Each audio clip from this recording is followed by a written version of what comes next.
Again welcome you all in our YouTube channel अर्सिदी one direction from word to creation.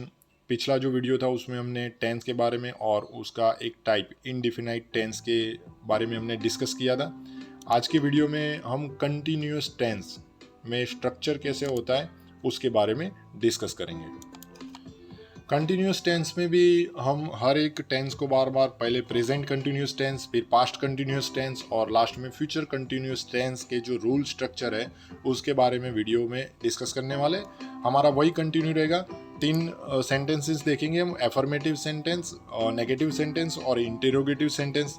Affirmative sentence में आपको क्या याद रखना है, तो जब आप कंटिन्यूस में बात कर रहे हो तो वहाँ पर टू बी के वर्ब का इस्तेमाल होता है और जो वर्ब का फर्स्ट फॉर्म होता है उसके साथ आईएनजी लगेगा। ठीक है, अगले वीडियो में हमने एक एग्जांपल लिया था, आई ईट एन एप्पल, जो अपना present perfect present indefinite tense था।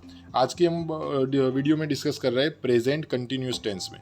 इसमें टू बी वर्ब के जो है EJMR प्रेजेंट टेंस के लिए, वॉज वर जो है वो पास्ट टेंस के लिए और विल शेल जो है वो अपने फ्यूचर टेंस के लिए उसका इस्तेमाल करेंगे। कंटिन्यूस की बात हो रही है तो उसमें ING फॉर्म का इस्तेमाल होता है वर्ब के। तो चलते कंटिन्यू करते हैं अपना। आई के साथ एम लगता है, एम ईटिंग एन एप्पल। ठीक है, यहाँ पर वर्ब क्या है, ईट था अपने पहले पिछले वीडियो में, तो यहाँ पर ईट के साथ हमने क्या लगा दिया, ING। तो प्रेजेंट कंटिन्यूस टेंस में आपको याद रखना है टू बी का वर्ब का फॉर्म और वर्ब का ING फॉर्म इस्तेमाल होता है। नेगेटिव में जब इस्तेमाल कर रहे हैं तो इसमें और कुछ नहीं है, इसके बीच में क्या लग जाएगा, नॉट, EJMR प्लस नॉट, फिर वर्ब का ING फॉर्म। और अगर हम इंटेरोगेटिव बना रहे तो EJMR आगे चला जाएगा और SVO पीछे हो जाएगा। SVO हमें याद रखना है। बाकी तो जो है कंटिन्यूस है तो ईज का इस्तेमाल होगा, एम का इस्तेमाल होगा या आर का इस्तेमाल होगा, ऐसे ही याद रखना है। Negative sentence subject EJMR plus not का इस्तेमाल होगा और वर्ब का ING फॉर्म। कंटिन्यूस टेंस कोई भी होगा उसमें ING फॉर्म का इस्तेमाल होगा, लेकिन जब हम कंटिन्यूस का इस्तेमाल कर रहे हैं तब हमें याद रखना है कि वहाँ पर टू बी वर्ब का इस्तेमाल होता है। मतलब EJMR अगर पास्ट में चले जाएंगे तो वॉज वर्ब का इस्तेमाल होगा, अगर फ्यूचर में चले जाएंगे तो विल शेल का इस्तेमाल होगा। तो ये थोड़ा सा आप ध्यान रखिएगा। ठीक है, अब नेगेटिव सेंटेंस का एग्जाम्पल देख लेते हैं। आई के साथ एम लगेगा, नॉट ईटिंग एन एप्पल।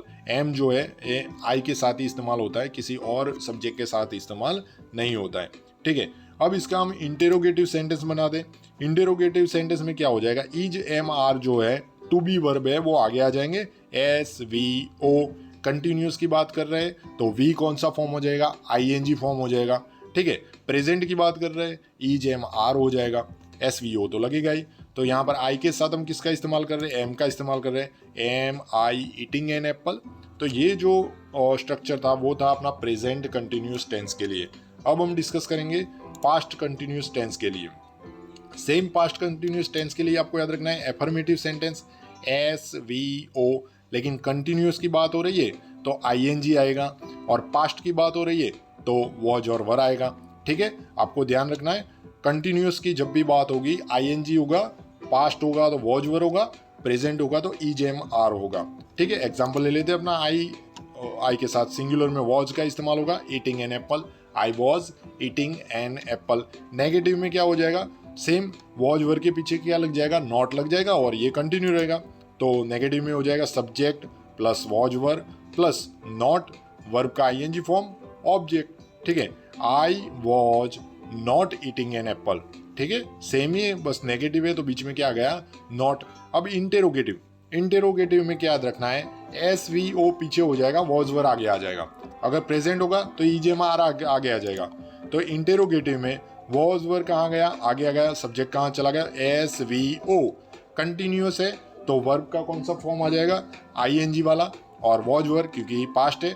अगर प्रेजेंट की बात होती तो यहाँ पर क्या होगा, EJMR। चलो आई सिंगुलर है तो वॉज का इस्तेमाल होगा, was I eating an Apple. Interrogative है, पीछे लास्ट में क्या लग जाएगा, क्वेश्चन मार्क लग जाएगा। अब चलते हैं हम फ्यूचर कंटिन्यूस टेंस में। फ्यूचर कंटिन्यूस आपको एक ही बात याद रखनी है कि कोई भी टेंस हो अगर कंटिन्यूस है तो वर्ब का ING फॉर्म होगा। ठीक है, और एक होगा सब्जेक्ट अपना। ठीक है, फ्यूचर है तो विल शेल का टू बी वर्ब का इस्तेमाल होगा, टू बी वर्ब। अगर प्रेजेंट है EJMR, पास्ट है वॉज वर, फ्यूचर है विल और शैल। तो आप बोलोगे सर विल शैल का इस्तेमाल तो आपने इंडिफिनाइट में भी किया था, लेकिन कंटिन्यूअस अगर विल शैल के साथ है तो उसमें लगेगा बी। ध्यान रखना, यहाँ पर subject plus will shall plus be, और आईएनजी तो है ही, विल के साथ अगर आईएनजी फॉर्म दिया है तो तुरंत हमें पता चल जाना चाहिए कि ये फ्यूचर कंटिन्यूअस टेंस की बात हो रही है, और यहाँ पर बी लगा हुआ है। ठीक है, फिर आईएनजी और ऑब्जेक्ट। यह अपना एग्जाम्पल कंटिन्यू करते हैं। I shall be eating an apple, I के साथ shall, be eating an apple. चलो नेगेटिव बनाना है तो नेगेटिव में किसका इस्तेमाल हो जाएगा, नॉट का। किसके पीछे आएगा, विल और शैल के पीछे। ध्यान रखना, जो नॉट है वो विल और शैल के पीछे आ जाएगा। तो स्ट्रक्चर हो जाएगा subject plus will shall plus not be, verb plus ING plus object. Example अपना हो जाएगा I shall not be eating an apple. ठीक है, अब चले जाते हैं इंटेरोगेटिव में। इंटेरोगेटिव में हम क्या करते हैं, जो विल शैल है उसको आगे ले लेते हैं, बाकी कंटिन्यू रखते हैं। हर एक टेंस के टाइप में इंटेरोगेटिव अगर आगे आ रहा है तो उसका जो वर्ब है do, does, did, will shall, ये सब आगे आ जाएंगे। फिर एस वी ओ, यहाँ पर कंटिन्यूस की बात हो रही है तो be plus I N G. तो यहाँ पर एग्जाम्पल अपना हो जाएगा shall I be eating an apple. तो ये अपना था फ्यूचर कंटिन्यूस टेंस का स्ट्रक्चर। आगे जो अपना वीडियो हो जाएगा वहाँ पर हम डिस्कस करने वाले परफेक्ट टेंस की। ठीक है, उसके पहले अपने कमेंट बॉक्स पे चलते हैं।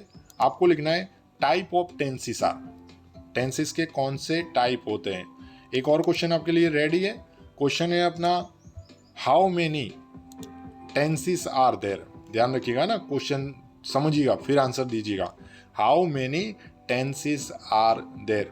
आप सभी का आज का वीडियो देखने के लिए बहुत बहुत धन्यवाद। नेक्स्ट जो हम डिस्कस करने वाले हैं वो परफेक्ट टेंस के बारे में, जो टेंसेस का एक टाइप है परफेक्ट टेंस, उसके बारे में हम डिस्कस करेंगे। आपका वीडियो, आज का वीडियो देखने के लिए आप सभी का बहुत बहुत धन्यवाद।